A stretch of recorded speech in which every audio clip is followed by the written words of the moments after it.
আরেকটি ২৫ ফেব্রুয়ারি। ১৬ বছর আগের এই দিনেই ঘটেছিল স্বাধীন বাংলাদেশের ইতিহাসের জঘন্যতম হত্যাকাণ্ড। একসাথে ৫৭ সেনা অফিসার নিহতের ঘটনাও পৃথিবীতে বিরল। এতদিন নামমাত্র এই দিনটি পালন হলেও এবারের বাস্তবতা ভিন্ন। জাতীয় শহীদ সেনা দিবস ঘোষণা করায় দিনটি নিয়ে সবার বাড়তি আগ্রহ ছিল। বনানী সামরিক কবরস্থানে সকাল ৯টায় হাজির হন স্বরাষ্ট্র উপদেষ্টা ও ৩ বাহিনীর প্রধান। শুরুতে রাষ্ট্রপতি ও প্রধান উপদেষ্টার পক্ষে শ্রদ্ধা জানান তাদের সামরিক সচিবরা। এরপর একে একে স্বরাষ্ট্র উপদেষ্টা, ৩ বাহিনীর প্রধান, বিজিবির মহাপরিচালক ও শহীদ সেনা পরিবারের সদস্যরা শ্রদ্ধা জানান। এ সময় শহীদদের সম্মানে ১ মিনিটের নীরবতা পালন করা হয়। আনুষ্ঠানিকতা শেষ হলে সেনা পরিবারের সদস্যরা দীর্ঘক্ষণ দাঁড়িয়ে থাকেন সমাধির সামনে। কেউ কেউ করেন মোনাজাত, কারো চোখের কোণে জল। আবেগঘন পরিবেশ তৈরি হয় বনানী সামরিক কবরস্থান ঘিরে। সেখান থেকেই দাবি তোলেন পিলখানা হত্যাকাণ্ডের বিচারের। আমাদের পরিবার, যত পরিবার, ছেলেমেয়েরা যারা আছে, শহীদ পরিবার যারা আছে, এখনই বুক ব্যথা করছে, এখনই করছে। আমরা চাই জন্য বিচারটা তাড়াতাড়ি যেন হয়ে যায়। আমাদের শহীদ সেনা দিবস ঘোষণা করা হয়েছে, এখন আমরা সবাই বিচার চাই। আমরা আশাবাদী ইনশাল্লাহ কমিশন বের করতে পারবে যে পেছনে ষড়যন্ত্রকারীরা প্রকৃত অর্থে কারা ছিল। দিনটিতে আমাদের বাবারা যে আত্মত্যাগ ছিল, এটি জাতীয়ভাবে স্বীকৃতি দেওয়া হয়েছে। এরপর শ্রদ্ধা জানাতে আসেন বিভিন্ন রাজনৈতিক দলের নেতাকর্মীরা। ২৫ ফেব্রুয়ারিকে শহীদ সেনা দিবস ঘোষণা করায় সরকারকে ধন্যবাদ জানান তারা। বলেন, দেশের নিরাপত্তা ব্যবস্থায় আঘাত হানাই ছিল পিলখানা হত্যাকাণ্ডের উদ্দেশ্য। এই হত্যাকাণ্ডের সঙ্গে দেশি ও বিদেশি ষড়যন্ত্রের তদন্তের আহ্বান তাদের।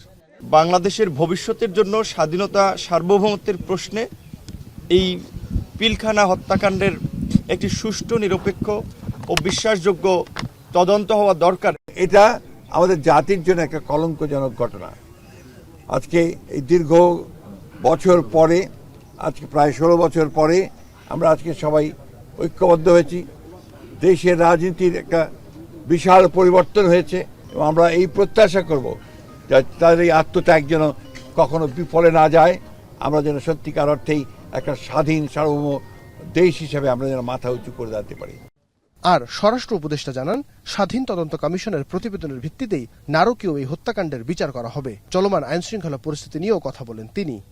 দুইটা মেইন দাবি ছিল, একটা হলো বিচারের দাবি, আর একটা হলো এই শহীদ সেনা দিবস ঘোষণা করা।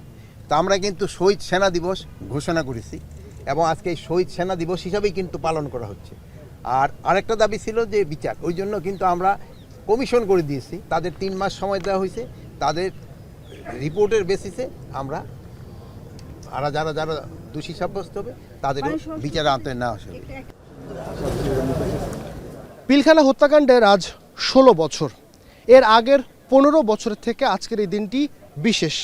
শহীদ সেনা পরিবারের সদস্যরা খুশি আজকের এই দিনটিকে ঘোষণা করা হয়েছে জাতীয় শহীদ সেনা দিবস হিসেবে। তবে তাদের দাবি, যত দ্রুত সম্ভব এই ঘটনার সাথে জড়িত সকল ষড়যন্ত্র জনসম্মুখে প্রকাশ করা হোক। নাইম আবির, এখন, ঢাকা। শাইনি চুলে এখন হবে সব হেয়ারস্টাইল। সিল্কোর দ্বিগুণ শাইনি চুল প্রতিদিন।